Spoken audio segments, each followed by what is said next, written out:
At the beginning, a mafia hitman named Rocco is on a mission to take out an Italian family of 4, the Manzoni family. After Rocco eliminates the family, he then takes the father's finger and sends it to the mafia boss named Don, who is imprisoned, but after analyzing the fingertip, they determine that Rocco killed the wrong person, so he is ordered to continue searching for the real Manzoni family. Not him. Meanwhile, under the FBI's Witness Protection Program, the original Manzoni family left the United States to live in Normandy, France. The family consisted of the father Giovanni Manzoni, who was also a mafia boss, his wife Maggie and their 2 children Belle and Warren, and their dog Malavita. Don, who tried to kill Giovanni for being the leader of a rival mafia years ago, is the reason they keep traveling and changing their names. Giovanni retaliated by reporting him to the police, who then put him in jail, and now the Don's thugs are always looking for him for revenge. In the middle of the night, the family arrived at their new home. Giovanni pretends to wander around the house, after turning the electricity back on and starting a fire, but in reality, he pulls a dead body from the trunk of his car and buries it in the backyard. The next morning, everyone prepares to begin a new day in their new lives. Love you too.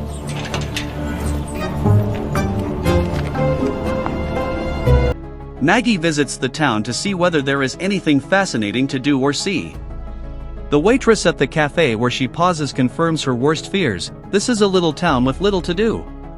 She travels to the grocery shop, where she overhears the clerk and several customers insulting Americans, believing Maggie won't understand them, because they're speaking French. She becomes enraged, and snatches some alcohol and a gas tank from the shelf, throwing them in the storage, before lighting a match and throwing it in as well. She hastily pays for her groceries and exits the market, before her trap explodes. Keep the change. She has lunch at a fast food restaurant, where she attracts people's attention, making too much noise while sipping her soda, and visits the church, where she has the opportunity to befriend the priest. Warren rapidly gets in trouble with several bullies at his new school, who beat him up in the bathroom, when he talks to them in a smarty-pants arrogant manner. When lunchtime arrives, he meets with his sister, and tells her everything he's learned about who is who in school, since he's planning to start a tiny mafia gang here. Who's in love with the girl with the pink ribbon in her hair? Girl's over by the window. After school, Belle starts walking back home, while a car with 4 teenage boys follows her around, inviting her to hang out with them. Belle initially declines, but after getting lost in town, she decides she might as well accept the ride. Instead of taking her to her residence, the boys take her to an area by the lake, where teens normally congregate. Belle requests they take her home, but the leader invites her to stay and relax, before lowering the strap of her dress and speaking innuendo. Not willing to let them get away with it, Belle returns to the car, grabs a tennis racket, and beats up the lad, before instructing the others to be more respectful of women.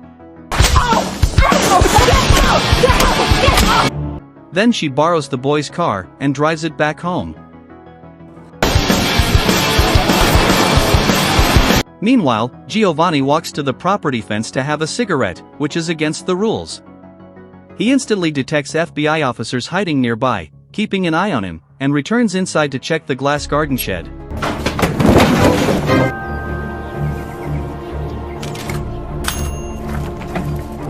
He finds a typewriter, throwing out a bunch of junk, and because it still works, he decides it's finally time for him to write his memoir, recounting how he took over the family business, founded by his grandpa decades ago. When he stops for a break, he meets his neighbor in their shared backyard, and tells him he's a writer when asked what he does for a living. Later in the evening, when the family is eating dinner, Robert Stansfield, the FBI agent in charge of their investigation, pays them a visit. After approving Giovanni's writer story, he asks about a shop owner who went missing recently, and Giovanni says he doesn't know anything about it, when in fact, he killed him, because he sold him seafood that he claimed was fresh but was actually frozen, the body he had in the trunk. Before departing, Stansfield urges him not to get into any trouble, and informs him that the FBI officers who will be protecting him from the house across the street are D. Sicko and Mimo. Maggie for me. Yeah, you bet.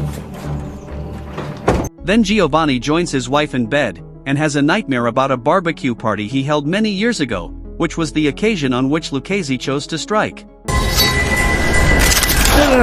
Whole truth to be told just once, to say, well, in this chapter, I'll do the opposite. Number 10. Number 9. Number 8. Number 2. The next day, when Giovanni becomes overly preoccupied with his writing, Maggie demands to know what he's writing about, and panics when she learns it's a memoir, which may land them in serious danger. She picks up a tray of food she's prepared, especially for Sicko and Mimo, and heads out the door to deliver it to them, asking Giovanni to check the tap water, since it's brown and the plumber she's called isn't coming. Warren is making contacts with the proper people at school, utilizing information and stolen products to entice them to work for him. In contrast, Belle has to beat up a girl in the washroom for stealing her pencil case. She also notices a really attractive man in the cafeteria, and Warren introduces him as Henri, a college student serving as a substitute teacher for math class. All the girls at school want him, so Belle will face stiff competition if she pursues him, but she has a plan. She approaches Henri after class, and requests private math lessons, which he agrees to. Meanwhile, Warren meets his bullies outside of school, and begins to beat them all up using the contacts he's made.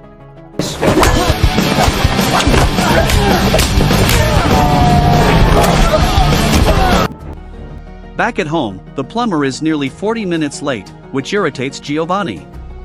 When the man tries to change all of the pipes in his house unnecessarily, Giovanni beats him up with the tools he finds in the basement, and puts the body in the plumber's own van to take him to the hospital, where the doctor is baffled as to how the man's body could have so many fractured bones from simply falling down the steps.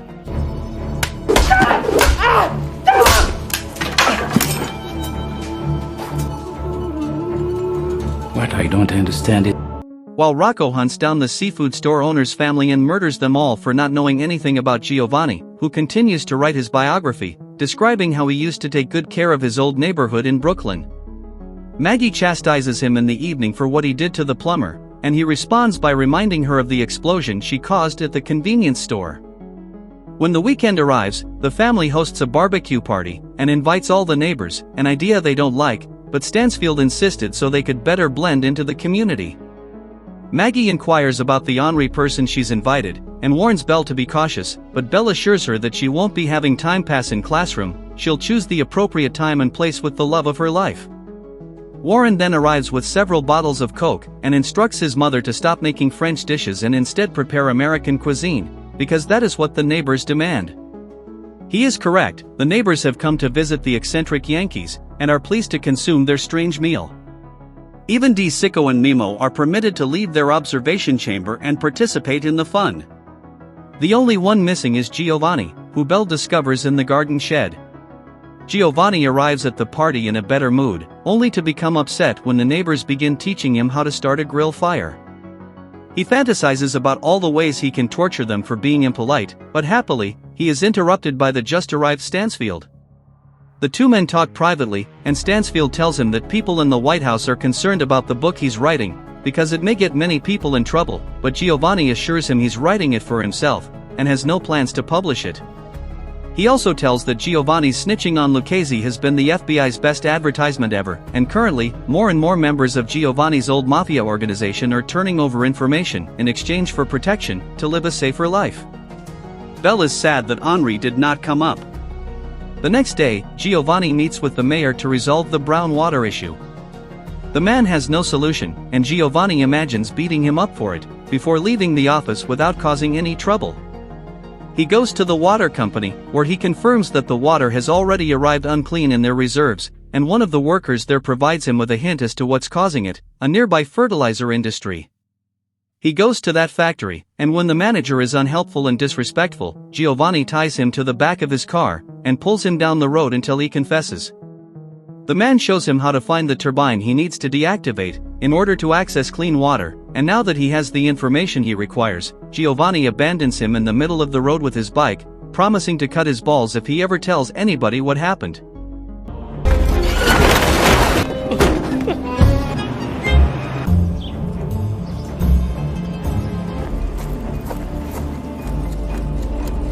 When he returns home, he discovers Stansfield reading his manuscript, which he enjoys, but chastises Giovanni for writing it in the first place. Meanwhile, Maggie continues to frequent the church, and the priest persuades her to make a confession with him, promising her that all she says is private. The things she says, however, are so distressing that they plague the priest for a week, and he prevents her from ever entering his church again. Warren has forgotten to write something for the school paper as promised, so with only 5 minutes to send in something, he ends up repeating Lucchese's quote from when he first met him as a youngster. The newspaper is passed from hand to hand all throughout town, read on the plane and wrapped around things, which is how it gets to Lucchese's cell. Good enough for me.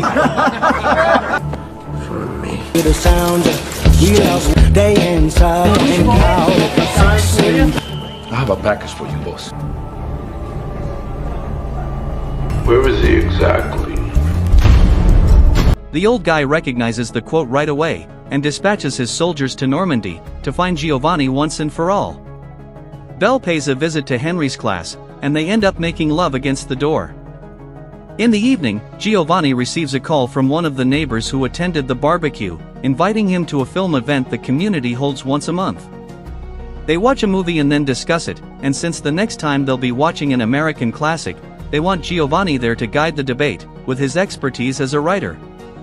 He accepts, and because the FBI monitors all of his calls, Stansfield arrives minutes later to inform him what a terrible idea it is. Giovanni disagrees. He feels this is a perfect way to show how well they fit in, and convinces Stansfield to accompany him to the event. Warren's violent and criminal acts are discovered by the school board the next day, so he runs back to the house, to obtain some money and phony documents, so that he can go to Paris and establish his own illicit business and mafia family, as his father did when he was 13. Before departing, he bids farewell to his sister, who is upset since she has fallen in love with Henri, but for him, she is simply a fling, and now that he has graduated, he will also reside in Paris. Giovanni leaves a dummy on his seat to fool the FBI, and he sneaks out of the house to plant a bomb on the turbine that causes the water to turn brown. Following that, he meets with Stansfield, and the two of them proceed to the film event, where they learn they'll be viewing Goodfellas. Stansfield believes the situation has worsened, but Giovanni points out that departing before the movie begins is even more suspicious.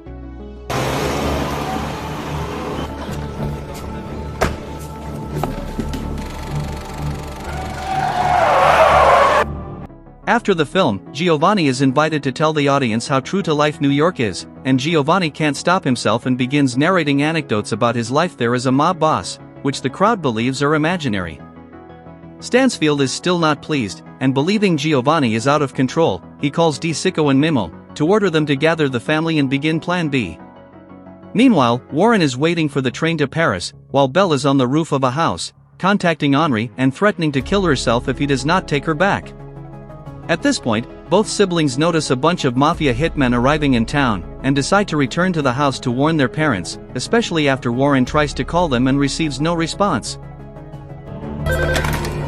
Hello? Hello?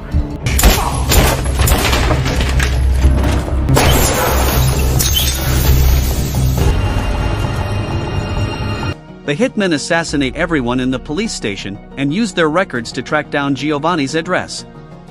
They also murder firefighters and slash the tires off fire trucks.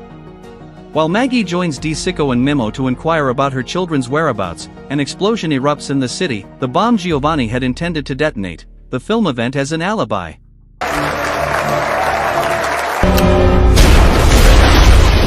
Stansfield drives him back to his house, warning him not to come out until he talks to the cops. Maggie wishes to return home as well, but as soon as she steps outside, she notices the mystery men in black, and returns inside with DeSicco and Mimo, where she attempts to call the house, but her husband does not answer the phone.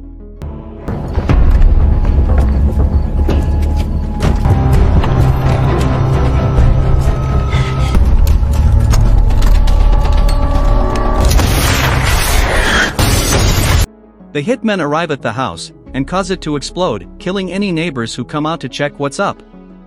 Giovanni fortunately survives, hiding in the backyard after hearing Malavita bark as an alert.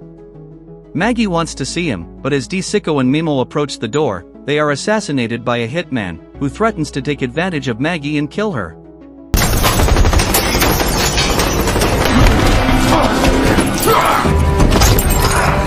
Giovanni arrives at this moment and leaps on the hitman, while Maggie searches for a dagger to stab their assailant. While the hitmen are preoccupied exploring the house's rubble and debating whether or not to murder the dog, Warren and Bell come and steal several of the hitmen's weapons from the trunks of their cars. A gunfight erupts, and Warren and Bell manage to kill all of the hitmen but Rocco.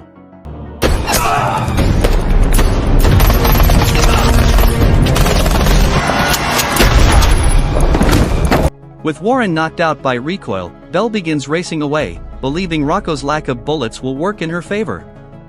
The old man is unexpectedly resilient, and pursues her, until Stansfield appears and runs him over with his car. The hitmen may be dead, but the family's identity has been revealed. Leaving behind all the destruction, they again relocate to a new town, under new names. Giovanni is glad he got to tell his story to an audience, even if they all thought it was a hoax, and says it all brought the family closer.